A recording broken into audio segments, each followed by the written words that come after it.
All right, thank you very much, Dick. And that game was as good as advertised. A double overtime thriller. The Lakers beating the Rockets 126-115. We welcome you back to Atlanta. It's where all the cool highlights hang out. It's inside the NBA, and it's on TNT. We thank you for sticking around, folks. Ernie Johnson, Cheryl Miller with you for another half hour, and just here's a little idea of what is on the agenda tonight. Big night for the big Romanian. Guess who's back? George Murasan, back in action at U.S. Air for the Bullets. How about the Bucks, trying to keep the Phoenix Suns winless? Big dog up to the task. Win OT, I'll tell you that. And the Sixers flash, Allen Iverson, breaking ankles league-wide. Man, the kid can play. Already this season, the new look New York Knicks have done something they didn't do all of last year. Sweep a road trip of at least 3 games. They came back to the Garden tonight 5-1 on top of the Atlantic and bracing for their first look at that blur wearing number 3 for Philly. Top pick in the draft, Allen Iverson. And Iverson gave him a show at Madison Square Garden. Came in averaging 21 points a game. He's got some serious quicks, and they were on display there. Jerry Stackhouse had a couple of nice games recently. 3-pointer. He had 28 on the night. Jeff Van Gundy and the Knicks down by 3 at home at the half. Then they start lighting things up. Larry Johnson spotting up a 3-pointer. He had 28 on the night. Patrick Ewing, another solid evening, 26 points, 15 boards. New York up 2 after 3. But all right, look at Iverson working on Scott Brooks and knocking down. He had 35 points tonight, 10 out of 19 from the field. Jerry Stackhouse, perfect from 3-point range, 5 out of 5. That gave him a 93-90 lead. Chance for the Knicks to tie in the closing ticks. Who's going to take the 3? LJ says, I'll take it. Gets iron, but that's all. And where does the ball wind up? Just where it's supposed to if you're a Sixer, in the hands of the rookie Allen Iverson. Is this guy pumped? Pat Croce, the president of the Sixers. He is always enthused, and especially now, because his team, which lost its first 3, has won 3 in a row. They go to New York and beat the Knicks 101-97. Iverson with a huge night of 35. Now the Isuzu look ahead. The next stop for Allen Iverson and his buddies. Now they go north of the border to take on the Toronto Raptors. So the number 1 pick, Allen Iverson, takes on the number 2 pick, Marcus Camby, who just got his first start the other night, had 26 points, and he is a probable starter tomorrow night for the Raptors as they take on Allen Iverson and the Philadelphia 76ers. The Hornets and the Miami Heat tonight. Glenn Rice, you know, he's a little rusty after the ankle injury, hitting just 2 out of his first 8 3-pointers, hit 4 out of 7 tonight, and Pat Riley's not liking this at this point until Miami goes on an 11-0 run. Tim Hardaway scored 9 straight points, and now Dave Cowens is shaking his head. On the break, watch the Heat. Sasha Danilovic off the feed from Hardaway and eventually into the hands of Thunder Dan Marley, and he goes around Divac. Marley had 20 on the night.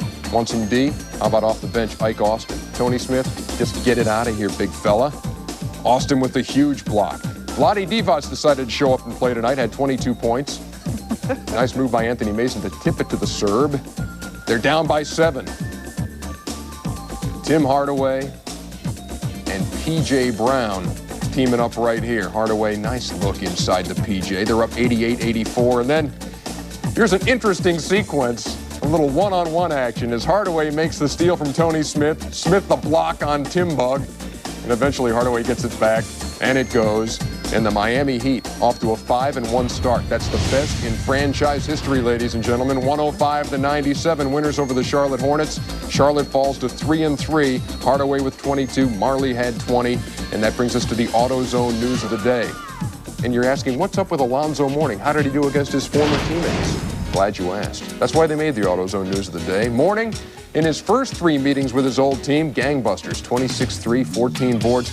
Not as much tonight, 14 points, 9 boards, and 3 blocks. But the important thing he will tell you is that they were able to win again and go 5-1 as they defeat the Charlotte Hornets. Let's go back, Cheryl, and talk about the Philadelphia 76ers. Ooh. They are so pumped up. Pat Croce always, never has a down day. Really in love with his team. The great backcourt with Stackhouse and Iverson. Yeah. Reason for optimism with that. Well, coach. Philadelphia is certainly playing real well. This is a team that teams can no longer phone in the W with. They're solid. I mean, Johnny Davis last week said that his only concern about Allen Iverson is the long season. He said, unfortunately, Cheryl, this kid only has 1 year, and that's fifth. He said he would like for Allen Iverson to slow it down a little bit. He was also singing the praises of D.C. He said that this guy has been really positive and has really taken Allen Iverson under his wing. The Sixers have rallied. They lost their first 3 games, now have won 3 in a row. When he arrived on the Washington scene from his native Romania, George Murasan became one of the tallest and most popular fixtures on the D.C. landscape. Even a late-season knee injury couldn't keep him from the NBA's Most Improved Player award last season, but a hip injury did keep him out of the Bullets' first 5 games this season. Tonight, George was back, and we're happy to see it. Big 77, raring to go. But a hair rusty, I think you'll admit, that's a little bit short. And that's a little bit short. And that's a little bit short. One more Wheatie this morning, George, and you're having a big-time night. Meantime, as they shoot 26% in the first half and Big George goes 0 for 5, Grant Hill doing his thing. Oh, man. Meanwhile, back at the ranch, Grant Hill going to work on this one. Now, watch Jaren Jackson. He didn't know. Crossover, spin around, off the wrong foot, nothing but net. Grant Hill, 24 points, 9 rebounds, 7 assists, and Jimmy Lionel doesn't want to hear any more of those stats. Terry Mills, the George Foreman lookalike, 5 out of 10 from three-point range, had 19 points on the night. Finally, the drought is over for George Murasan.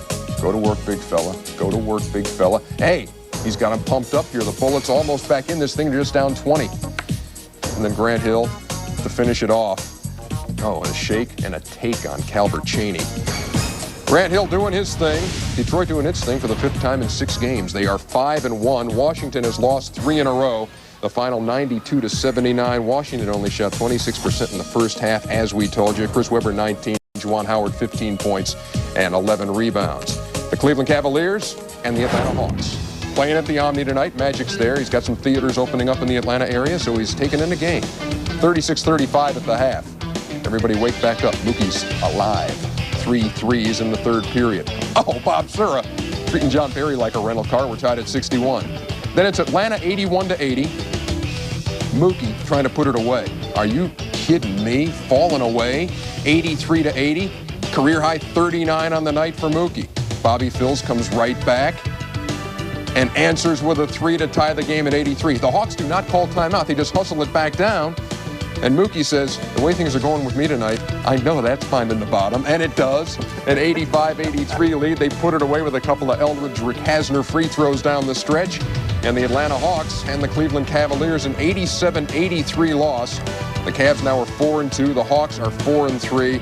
And with no Steve Smith because he's got the bad right ankle, Mookie Blaylock throws in 39 points with 6 3-pointers, 8 rebounds, 8 assists. Mookie getting the job done tonight. We go back and talk about the Detroit Pistons now off to this good start, and everything's, you know, Grant Hill this, Grant Hill that. Lindsey Hunter, a key figure in Doug Collins' plans here. He's been huge this entire season.